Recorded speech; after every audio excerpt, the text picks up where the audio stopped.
بسم الله الرحمن الرحيم والسماء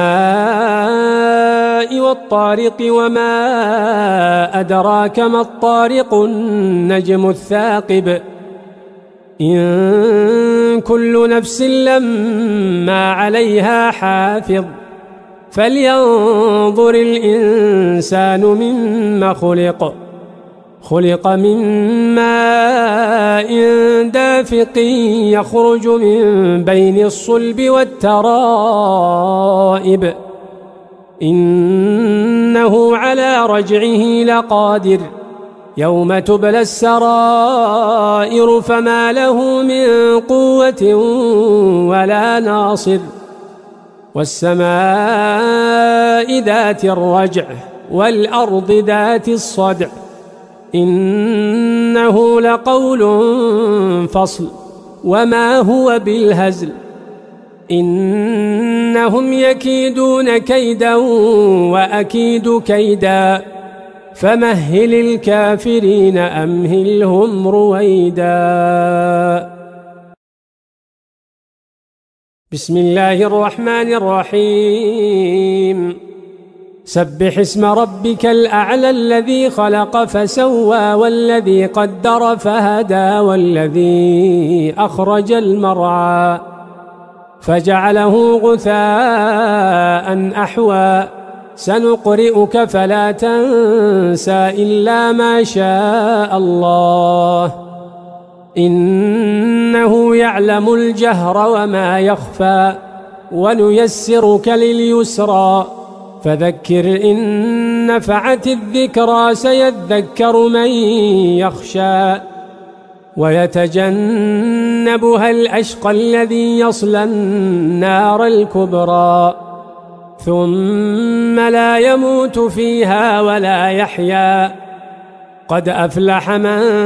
تزكى وذكر اسم ربه فصلى بل تؤثرون الحياة الدنيا والآخرة خير وأبقى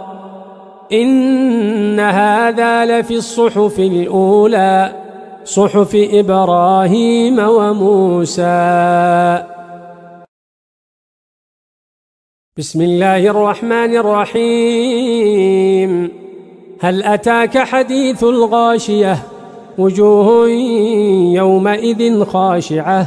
عاملة ناصبة تصلى نارا حامية تسقى من عين آنية ليس لهم طعام إلا من ضريع لا يسمن ولا يغني من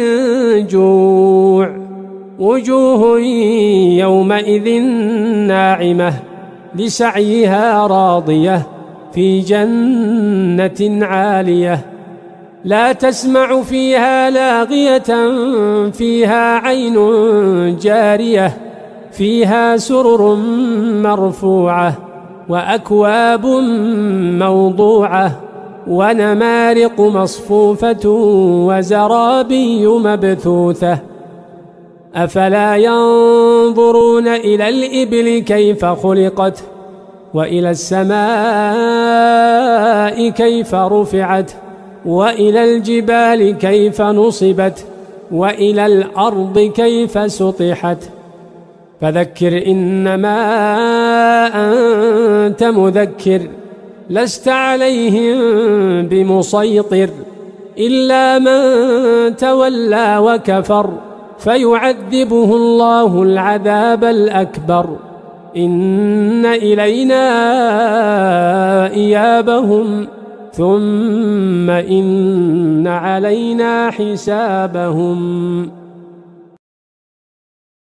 بسم الله الرحمن الرحيم والفجر وليال عشر والشفع والوتر والليل إذا يسر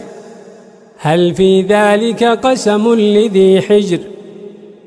ألم تر كيف فعل ربك بعاد إرم ذات العماد التي لم يخلق مثلها في البلاد وثمود الذين جابوا الصخر بالواد وفرعون ذي الأوتاد الذين طغوا في البلاد فأكثروا فيها الفساد فصب عليهم ربك سوط عذاب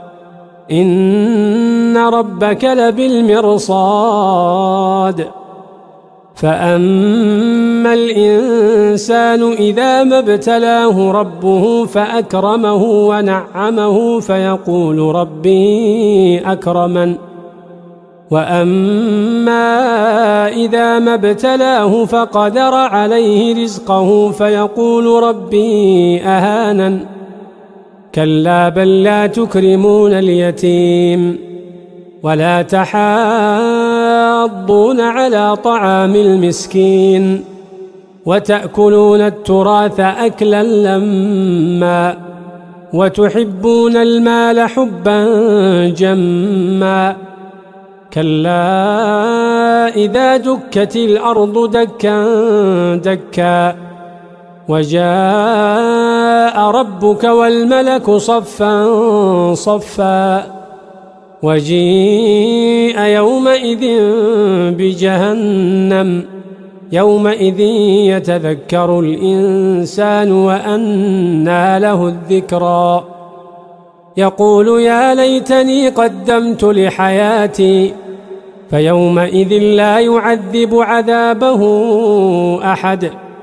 ولا يوثق وثاقه أحد